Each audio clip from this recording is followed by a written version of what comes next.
Good morning, class 7th. I am Babita Juneja. Earlier, we were reading chapter 1 from your geography environment. We were discussed major spheres of environment and we discussed atmosphere and lithosphere. Now today I am discussing hydrosphere. The water covered region on the surface of earth is called hydrosphere. हमारी धरती पर जो area पानी से ढका हुआ है उसको हम हाइड्रोस्फीयर कहते हैं. It covers vast areas in the form of oceans, bays, gulfs and seas. और ये एरिया जो पानी से ढका हुआ है वो कई तरह से है, जैसे कि सागर हैं, महासागर है, खाड़ियाँ हैं. ये सारा जो है हमारा हाइड्रोस्फीयर है. The earth is called watery planet because 71% of the earth is covered with water. हमारी धरती की सतह 71% पानी से ढकी हुई है, इसलिए हम इसे वाटरी प्लैनेट भी कहते हैं. There are water bodies, for example 5 oceans, numerous seas, rivers and lakes on the earth. हमारी धरती पर कई वाटर बॉडीज़ हैं, पानी के कई भंडार हैं, जैसे कि समुंदर हैं, महासागर हैं, नदियां हैं, झीलें हैं. The water areas are the deep areas that have been caused due to numerous forces acting on the surface of the earth. The water areas are the deep areas. पानी के जो एरिया हैं ये बहुत ही गहरे हैं.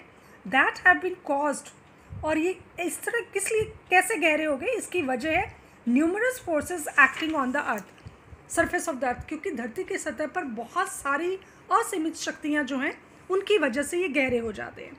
As the relief of the earth goes on rising above the sea level, similarly does the depth of oceans from the coast of the interior of the oceans. As the relief of the earth goes on rising above the sea level, जैसे जैसे धरती की सतह समुंदर के तल से ऊंची होती जाती है, similarly does the depth of ocean, इसी तरह समुद्र की गहराई from the coast of the interior of the earth, इसी तरह समुद्र की गहराई जो है धरती के अंदर तक गहरी होती जाती है. The oceans affect mostly from the climate point of view. जो समुंदर, जो महासागर हैं, सागर हैं, उनकी सतह भी क्लाइमेट से प्रभावित होती है. These are the sources of water. After heating, the water turns into the clouds which rain afterwards. Bharat पानी के जो स्रोत हैं, गर्म होने के बाद पानी जो है वो बादलों का रूप ले लेता है और उसके बाद वो बरखा करता है. The wind blowing over the oceans make a moderate type of climate. समुंदर के पानी से जो हवा बहती हुई जब उड़ती है तो उसमें मॉइस्चर, नमी की मात्रा होती है और वो तापमान को नमी से भरपूर कर देता है उस जगह की. Where they blow, और जहाँ पर भी वो समुद्री हवा जाती है उस एरिया में नमी से भरा जो है वो क्लाइमेट होता है. Ocean currents and tides affect the adjoining areas. धरती में उठने वाली लहरें जो है वो भी आसपास के वातावरण को प्रभावित करती हैं. These also affect the shipping and trade. और समुद्र की ऊंची उठती लहरें जो हैं वो शिपिंग एंड ट्रेड, व्यापार और समुद्री जहाज़ों के बहने को भी प्रभावित करती हैं. Therefore greater attention should be given to the ocean. इसीलिए समुद्री सतहों पर, समुद्री जगह पर हमें ज़्यादा देखभाल करनी चाहिए. नेक्स्ट है biosphere. The sphere on the earth where collective effect of physical elements may be seen the maximum is known as biosphere. धरती का वो एरिया जहाँ पर आपको फिजिकल एलिमेंट्स मतलब इंसान हैं, जानवर हैं, पेड़ पौधे हैं देखने को मिलते हैं, उसको हम बायोस्फीयर कहते हैं. This sphere is the result of interaction of 3 spheres, hydrosphere, lithosphere and atmosphere. ये आपको वो एरिया है जहाँ पे इन तीनों स्फीयर्स का आपको इंटरेक्शन, मेल मिलता है, जैसे hydrosphere, lithosphere and atmosphere. There are different species of the plants and the animals which are known as animal kingdom. यहाँ पर आपको कई प्रजातियों के पेड़ पौधे और जानवर देखने को मिलेंगे जिसको हम एनिमल किंगडम भी कहते हैं. Next, human environment. The present landscape of the earth is not only due to natural forces of the earth but also due to the man's thought. आज की डेट में जो आप धरती की सतह देख रहे हैं, जो आप लैंडस्केप धरती का देख रहे हैं, वो ज़्यादातर नेचुरल फोर्सेस की वजह से नहीं है बल्कि इंसान के दिमागी ख्याल की वजह से.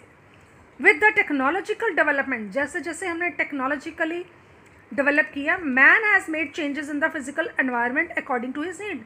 इंसान ने अपनी ज़रूरत के मुताबिक धरती का प्रयोग करना शुरू कर दिया. Mankind has pass through 4 stages of its development.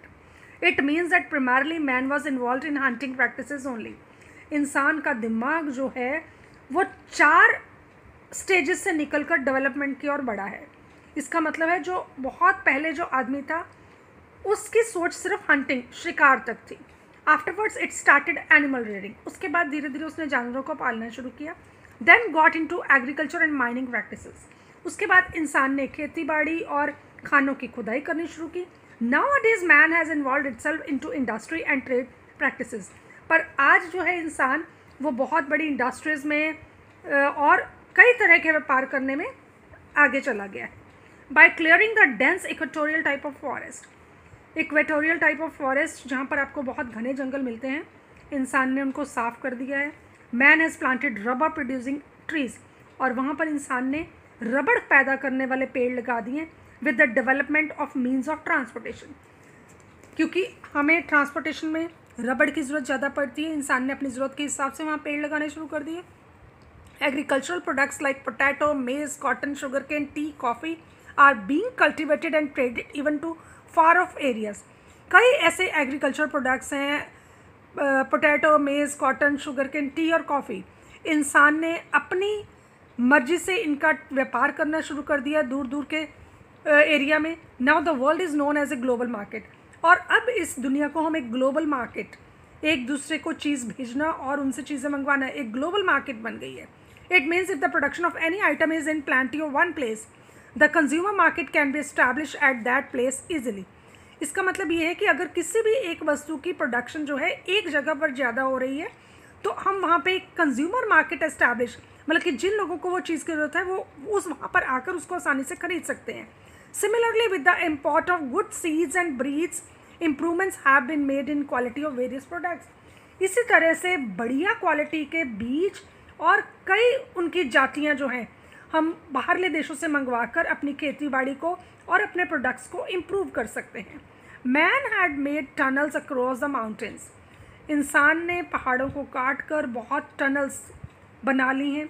Shipping through man made canals namely Panama and Suez, diverting the river water from irrigational purposes. Panama और सुएज जो कि मैन मेड नहरें हैं, इंसान द्वारा बनाई गई नहरें हैं, उनमें कई समुद्री जहाज़ चलते हैं। Diverting the river water of irrigational for irrigational purposes, नदियों के पानी को, नहरों के पानी को उनका मोड़ बनाकर खेती बाड़ी के लिए उस पानी का प्रयोग करना। एक्सप्लॉइटिंग द मिनरल्स, खानों का ज़रूरत से ज़्यादा प्रयोग करके उनका शोषण करना। And establishing the industrial centres are example which show that to some extent man has controlled the natural forces of the earth according to his own requirements and has developed communication systems denying political boundaries. इंसान ने अपनी ज़रूरतों को पूरा करने के लिए धरती का बहुत तरह से प्रयोग किया है। ज़रूरत से ज़्यादा धरती का वो चाहे वो इंडस्ट्री के लिए है, चाहे वो मिनरल्स के लिए है, बहुत बुरी तरह से उसका प्रयोग किया है और सभी पॉलिटिकल बाउंड्रीज भी लांघ ली हैं। Such attempts have made the world global village, और इसी वजह से पूरा जो दुनिया है वो एक ग्लोबल गांव की तरह हो गई है, क्योंकि हर देश एक दूसरे पर अपनी ज़रूरतों के लिए डिपेंडेंट है। It means man has got skills develop to use resources according to his needs. इसका मतलब है इंसान के पास आज वो स्किल है, वो डेवलपमेंट के वो स्किल हैं जिनकी सहायता से वो अपनी ज़रूरतों को किसी भी हिसाब से पूरा कर सकता है। Class 7th, this was your first lesson of Geography Environment. Hope you have your books with you. If you have your book, read it very carefully and do your questions in your notebook and try to learn them also. Thank you so much, Class 7.